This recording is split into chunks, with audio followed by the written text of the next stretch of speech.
देखो सर, एक शेयर है केबीसी ग्लोबल और काफ़ी लोग इसमें बहुत उचित मात्रा में ख़रीदारी करते हैं, तभी तो 95% तक इसके अंदर पब्लिक है। मैं आपको एक बिजनेस देता हूँ।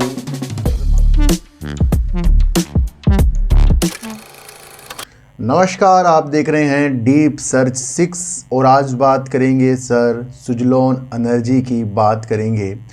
केबीसी ग्लोबल की, यानी कि करदा ग्रुप का ये शेयर है केबीसी ग्लोबल, और सबको ये काफ़ी रुला रहा है। पहले काफ़ी इसके ऊपर मैंने वीडियो बनाई है, तब इसने कुछ चीज़ें की थी, पर उसके बाद मेरी वीडियो इसके अंदर काफ़ी महीनों से नहीं बनी है। मैंने सोचा फिर आपको आगाह किया जाए इस शेयर के ऊपर। देखो सर, सबसे पहले मैं आपको बताना चाहूँगा कि सुजलॉन एनर्जी के ऊपर काफ़ी लोग फिर से निगेटिव हो गए हैं, और जब ये तेज़ी की तरफ था तब मैं उस वक्त आपको वो चीज़ें बता रहा था कि अचानक से जब सुजलॉन पर गिरावट आएगी तो हमें अपने को संभालना है। सुजलॉन एनर्जी हो या आइनॉक्स विंड हो या विंड टर्बाइन के शेयर हों, उनके अंदर गिरावट का सिलसिला आपको पता है कि मंत्रालय की तरफ से जो रिवर्स ऑक्शन यानी कि रिवर्स नीलामी की चीज़ें दोबारा से योजना बनाई जा रही है, उसकी वजह से शेयर गिरे हैं। यहाँ पर आपको समझना है कि ना सुजलॉन एनर्जी का काम ख़त्म हुआ है या उन्होंने कुछ बेकार किया है, ना आइनॉक्स विंड ने, ना इस तरीके की चीज़ों ने। पर ये जो चीज़ें हैं विंड टेंडर के ऊपर है और विंड का ही ये काम करते हैं ना, तो इसलिए लाजमी ये चीज़ें हो सकती हैं, क्योंकि वो सब्सक्रिप्शन नहीं मिला जिस वजह से नीलामी की जा रही थी, करने की इच्छुक थी, और कुछ मूल्यों की खोज करना, उचित मूल्यों की खोज करने की चीज़ों के साथ ये था। तो ये इस ऑक्शन का मैटर ये है कि अगर कोई कंपनी पहले कुछ बिड जीत लेती है या कुछ चीज़ों के साथ हो जाती है, तो फिर भी किसी और कंपनी को अलग से बिड दोबारा से रिवर्स करने की चीज़ों के साथ ये हो सकता है। तो यहाँ पर कुछ ना कुछ असमंजस हो जाता है आपस की कंपनियों में। तो ये है तो बैड न्यूज़ है, क्योंकि कुछ चीज़ जीती हुई चीज़ों के अंदर फिर ये आगे की तरफ होना, कुछ अलग अलग ढंग से होना, ये क्या क्या चीज़ें निकल कर आएंगी इसके बारे में बाद में बताई जाएगी।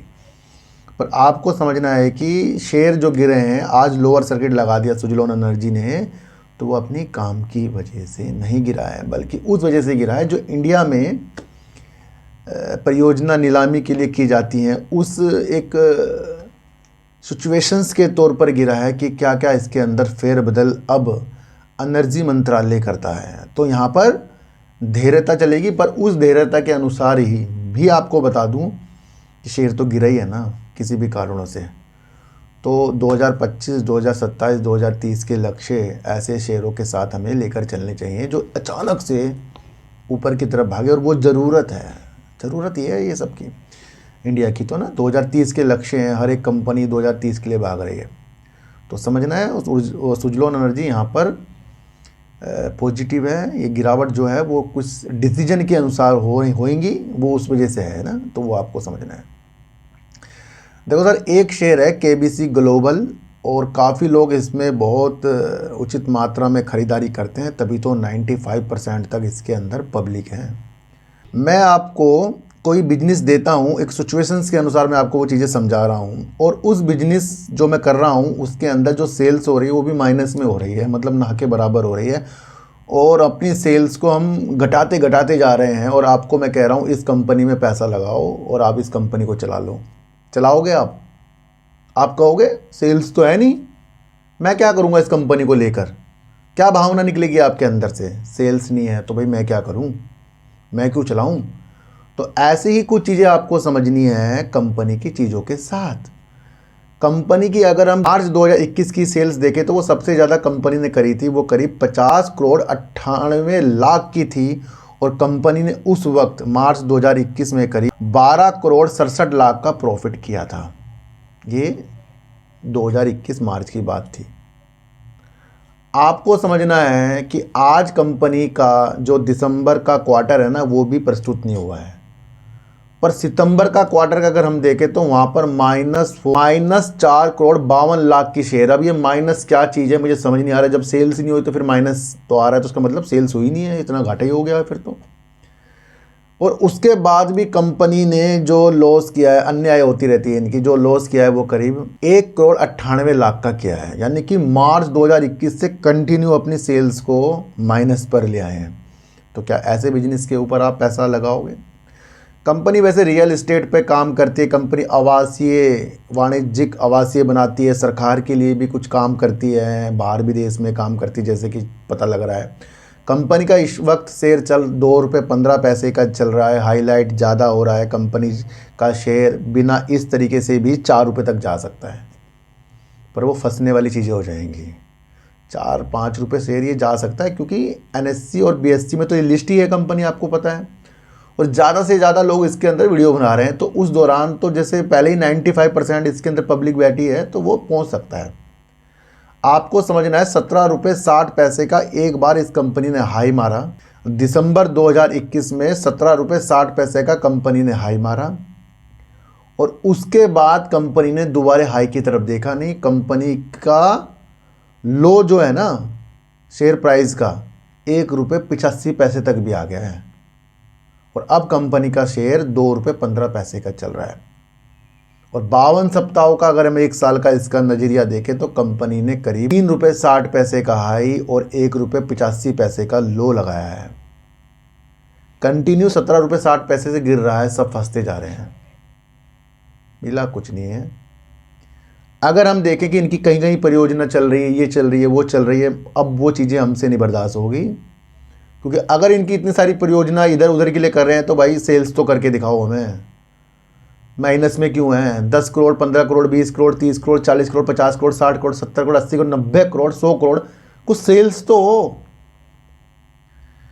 देखो सर, मेरे जो नज़रिए हैं बचने वाले हैं, सारी चीज़ बता रहा हूँ, निगेटिव चल रहा है। हाँ, ये एक बार ये मैं बता सकता हूँ, वो इसलिए क्योंकि ज़्यादा हाईलाइट हो रहा है, ये हो गया, वो हो गया। एक बार ₹4-5 जा सकता है, वो भी फंसाने के लिए। तो ऐसी कंपनियों के अंदर से हमें थोड़े से वजूद को अपना ढीला करना चाहिए। प्रमोटर इसके अंदर करीब 2.26% के थे, और जिस वक्त मार्च 2021 में इनकी सेल्स 50 करोड़ की हुई थी, उस टाइम प्रमोटर 62.72% के थे, जिस टाइम मार्च 2021 में इनकी 50 करोड़ की सेल थी। और अब कितने हैं? 2.26% के अब इसके अंदर प्रमोटर हैं। यानी कि भाई देखो तो, मार्च 2021 में 62.72, मतलब प्रमोटर ही निकलते जा रहे हैं इसके अंदर से। FIs का अगर इसका हम डाटा देखें, दिसंबर 2023 का बता रहा हूं मैं ना, FIs का अगर इसका डाटा हम देखें, तो वो करीब 2.73% का है। जो सितंबर में FIs इसके अंदर थे, करीब 7.87% के थे। ये वही हो रहा है विकास लाइफ केयर वाली चीज़ें। तो आपको समझना है कि क्या ये कंपनी आपके पोर्टफोलियो में आने वाली है, या फिर कोई आपके लिए वीडियो बना रहा है लालची वाली, उसके वजह से आने वाली है। पहले जब हमने इसके अंदर सुनहरी चीज़ें देखी थी, तब इसकी सेल्स माइनस की तरफ नहीं थी, बढ़िया तरीके से चलती आ रही थी। प्रोजेक्ट भी कंपनी अच्छे बताते जा रही है। तो फिर जब वो प्रोजेक्ट, अगर हमारा बच्चा हम कहें बहुत अच्छा पढ़ रहा है, नंबर ही वो 100 में से 2 ला रहा है, तो क्या अच्छा पढ़ रहा है भाई, क्या दुनिया को बता देंगे हम? रिजल्ट कार्ड होता है, रिजल्ट कार्ड से सब पता लग रहा है। तो कंपनी यहाँ से दूरियों वाली बन रही है, नज़दीक में तेजी आएगी तो वहाँ संभलना है। जो ऊपर फंसे हुए हैं वो तो अब इस राह में देख सकते हैं कि दिसंबर 2023 का जो इनका क्वार्टर का रिजल्ट अभी तक नहीं आया, क्या उसके अंदर ये अच्छा कर सकते हैं? अगर उसके अंदर इन्होंने थोड़ा सा अच्छा कर दिया, तो वहाँ तो तेजी आएगी ना। फिलहाल मुझे नहीं लगता कि जिस तरीके से इनके गवर्नमेंट के प्रोजेक्ट हैं, ये हैं, वो हैं, इतना बड़ा ग्रुप के चीज़ें के साथ हैं, तो फिर उस हिसाब से इसके सेल्स क्यों नहीं है? देखो सर, शेयर प्राइस तो ₹2.15 हो, या ₹1 या 50-60, सेल्स तो हो। तो आज की वीडियो से आपको क्या समझ में आया, एक बार मुझे बता देना। कल मैंने आपके लिए विकास लाइफ केयर के ऊपर एक अच्छी वीडियो बनाई है, विकास लाइफ केयर के ऊपर, आप उसे कृपया देख लेना, है ना, मेरे दूसरे चैनल पर, सार्थक बाजार से चैनल पर। तो आज आपको KBC से क्या चीज़ें मिली है, कृपया एक बार मुझे भी बता देना। तो फिर मिलेंगे आपसे नई वीडियो के साथ, जब तक के लिए नमस्कार।